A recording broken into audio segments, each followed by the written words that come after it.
Kia ora, New Zealand, I'm Jay and we are Drive EV. We are going to take every single one of our electric cars around Great Lake Taupō. We're going to see how far we can go and how fast we can charge. We're going to see how they handle real life in Aotearoa.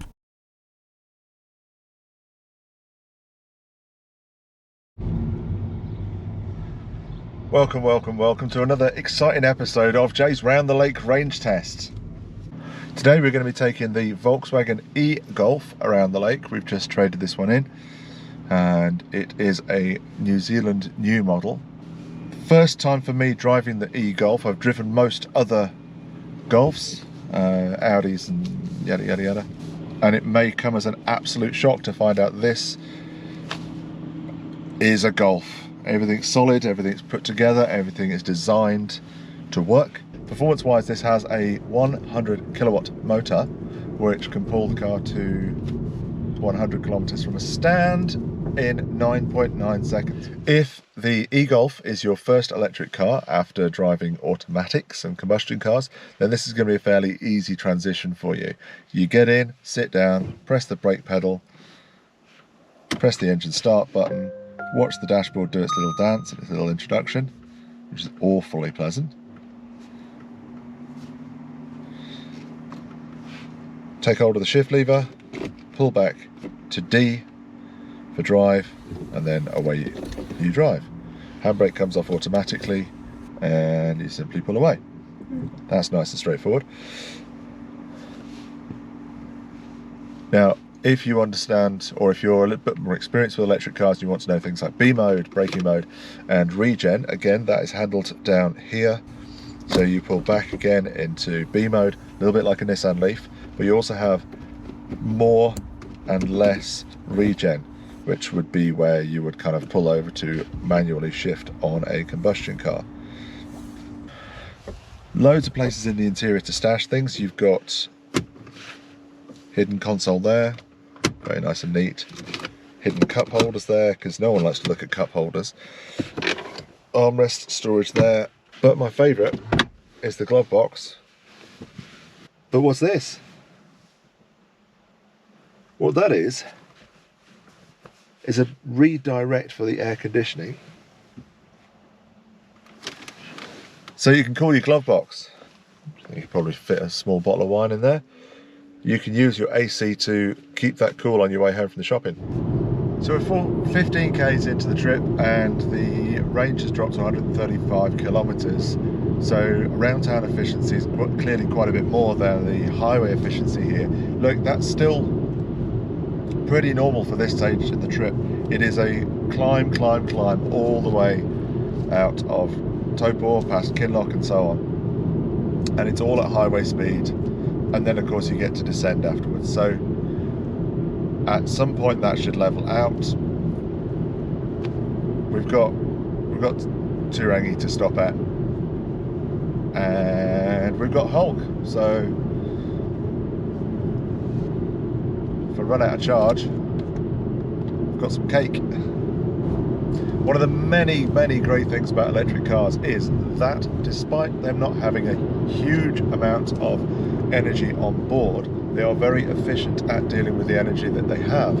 So if you find yourself coming up a little bit short or a little bit concerned about finishing your journey, you can easily drive a little slower and you'll go a little further. If you drive a lot slower, you'll go a lot further. So we're currently averaging 4.6 kilometers per kilowatt hour. But if I put it into one of the three driving modes, you've got normal, eco and eco plus. Eco plus reduces the AC and the acceleration power, so it makes it a bit easier for you to be gentle on the throttle. But that's pushed my range up to 157 k's indicated, and indicated 4.7 kilometers per kilowatt hour. Set the car into Eco Plus. We've found out that I had the heaters set to 22 degrees, so we turned those down and changed the fan speed down, and now we're getting 5.3 kilometers per kilowatt hour, and that gives us a range of 147. Can't tell what the percentage of the battery is.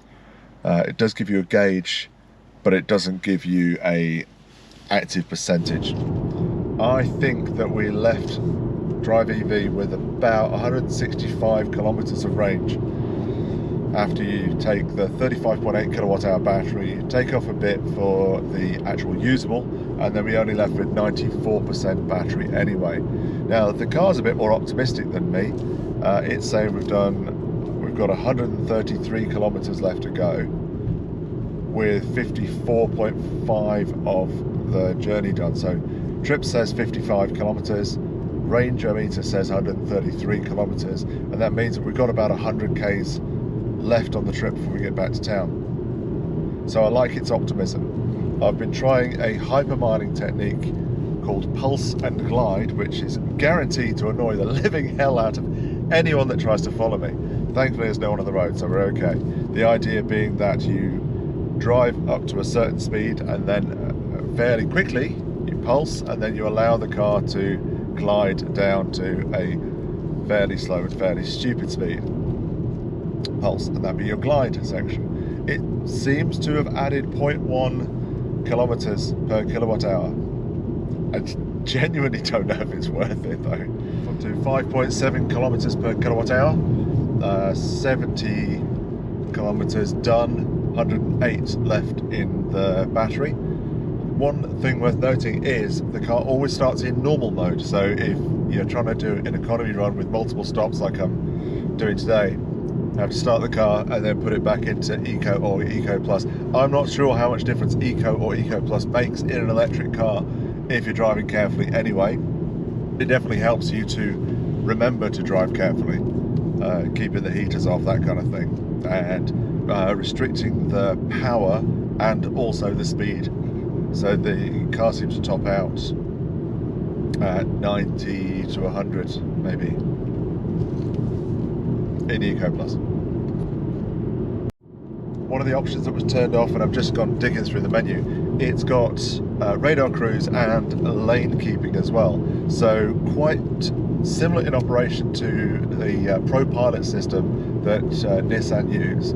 So radar cruise gives you obviously the distance to the car in front, and the lane keep makes sure you stay within your lane, so you can feel that the car is weighting up.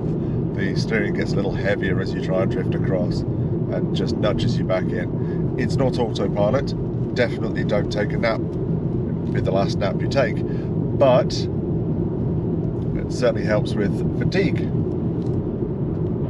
5.9 kilometers per kilowatt hour. Woohoo! Look, I'm not totally convinced on this pulse and glide business. I'll keep trying it, and the consumption goes down, and now we're sitting at 6.1 k's per kilowatt hour. So the math seems to indicate that that's beneficial, but I'm not sure I can keep it up for an entire drive. I guess the benefits are that you're also very much paying attention to what you're doing. So you're planning a lot more, you're planning to accelerate on the descents, and there's an argument that by paying more attention to the road, the undulations of the road, then you're paying much more attention to your actual driving, and therefore you should be not only more efficient but also safer. It doesn't make it very fun to drive though. I think a lot of the point of what we're trying to demonstrate with the round the lake range trips is not necessarily that electric cars can go around the lake, because we know that they can, but nearly all of them can. That's no trouble at all. But the difference might simply be, if you're paying for the privilege of a bigger battery, you're paying for the ability to drive less efficiently and not care. This is a 36 kilowatt hour battery, and if I'm driving very efficiently at 6.5 kilometers per kilowatt hour, then I'm going to get anywhere that I conceivably want to. This would be one of the bigger trips between charges. So after our Turangi focus and safety stop, we're going to leave at 6.6 kilometers per kilowatt hour, 91 in the battery, and about 50 k's left to go. We've put it into Eco Plus, and we're going to drive nice and carefully back and see what we get back with. When we get to drive EV, we've got this is a passively cooled battery, and it will charge at 50 kilowatts, so we'll just charge out the drive EV charger and see how quickly we can get up to 80%. This part's called the Ned test, where we check to see if 6'4" Ned can sit in the back seat behind 6'2" Jay. Well, I'm nice and comfy. I can't talk to the camera because my window's down. Aww. But is Ned comfy? Well, no.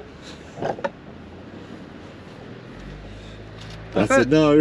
I have headroom, but not much leg room in here. Aww. So. Oh well, have to be shorter. We'll try Steve next time.